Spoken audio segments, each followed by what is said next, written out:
Céhirile agus go mé agah chuigh cholachaí a lig fáinne an seans Lordsliv inniu na rudaí agus na pre-rudaí a dtithis agus dúspáir bhhailm focail pásanta a ggóil thugah fáinne an cadrah dearfa thar na léitheanta siúthart agus thar na seachtainna siúthart agus fáinne an tólas agus an gcóirle agus an rudaí mar sin agus ag dúil go mór leis an díosbaracht aniu agus ag dúil go mór as an Maltaí atá ag bonseama as an díosbaracht fásta mar nílan léirscéal agin sa lír i gcónaí agus sin an dúchlann agus sin an mí si atá ach an rudaí dearfa is é an córa agus an cóladar agus an cadrah into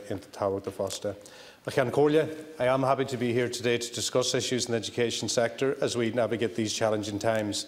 I would like firstly to extend my condolences to those who have been bereaved as a result of COVID-19 and to spare a thought for those currently battling against this virus and to pay tribute to all those helping in the fight against it and the many frontline staff helping us all to get through it.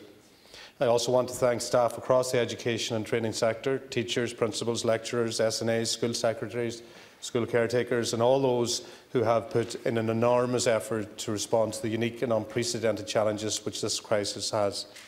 Most importantly, I also want to acknowledge our young people for whom this is a very, very challenging time. Their educational interests, safety and well-being will continue to be at the heart of my concerns as Minister, and I know this is a view shared across the House. My message to students is that even when times are good, it's normal to feel stress and worry ahead of exams. And with all the public health measures, inevitably, there is more anxiety. The important thing is, if you are feeling lost, stressed or unsure, please reach out.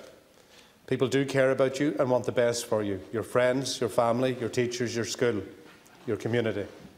You are not alone. All of us struggle to adapt and adjust in times of great change. But remember, you are playing your part. We are all in this together, and I am grateful to colleagues across the House for their collaborative approach to date. The views of deputies have been important in informing my approach to critical decisions. In particular, the strong preference shown by deputies at the briefing on the 1st of April for holding the Leaving Cert exams. And I also want to thank those education partners, the teacher unions, students, parents, principals and management bodies who are meeting on a regular basis to help us chart the way forward. And I would like to particularly acknowledge a very strong voice in ISU, Ciara Fanning, who has been very, very competently, her and her team, leading the way and leading the charge in providing a platform and a voice for young people.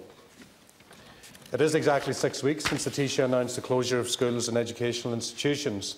The people across the education and training sector have shown agile and innovative response to this national crisis. There have been phenomenal efforts right across our schools, further education centres and higher education institutions to ensure continuity of learning, to support students and to seek to mitigate educational disadvantage. Since the beginning of the crisis, my own department has significantly reorientated its structures in order to steer an effective response in the education and training sector. At the core of this has been significant stakeholder engagement to quickly identify emerging issues and shape responses. Each of the new engagement structures is meeting on a regular basis. I want to thank all the education partners for their strong and constructive engagement. Ensuring continuity of learning has been a key issue. All schools have been asked to continue to plan lessons and, where possible, provide online resources for students or online lessons where schools are equipped to do so. A series of guidance notes to assist schools in how to support and effectively engage with their students has been compiled to address challenges in providing programmes of continued learning in the current context. Contingency plans have been developed by higher education institutions in the further education and training system for shifting to online provision and assessment of third-level programmes have also been implemented right across the tertiary education sector, comprising higher education and further education and training. RTE has developed the RTE's Homeschool Hub, which is an additional support for parents and primary school pupils, and just this week Tíde Cahar began to broadcast Cúla Cahar ar Scoil. There has been a major focus on supporting the needs of vulnerable groups, including those with special educational needs, those from disadvantaged backgrounds where a loss of school time can be most harmful. homeless children and children in temporary accommodation, and children in refugee centres or asylum seekers accommodation. I announced yesterday a major €50 million funding package as part of our suite of measures to support all students, particularly those at risk of disadvantage due to COVID-19 school closures. This includes a special €10 million fund to support the purchase of technology and devices for disadvantaged students. A total of €7 million additional funding will be provided in the post-primary sector and €3 million in the primary sector. This is part of an overall response which has included guidance being issued to all schools to support the ongoing learning of children with special educational needs and children who are at risk of disadvantage. Collaboration with Cisco to support schools with training in WebEx video conference software for use by teachers with their classes.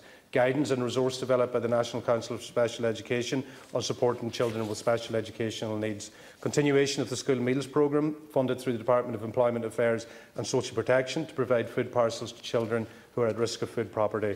Continued funding of home tuition, or where this is not possible, flexibility to bank hours for use at a later time in the year, and resources to support good mental health and well-being amongst students produced by the National Educational Psychology Service.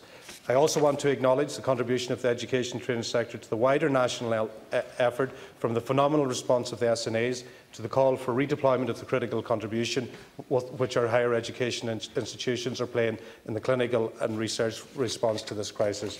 All this tells a tale of the ongoing commitment across the sector to continue to provide education and support services in the most unprecedented situation society has found itself in.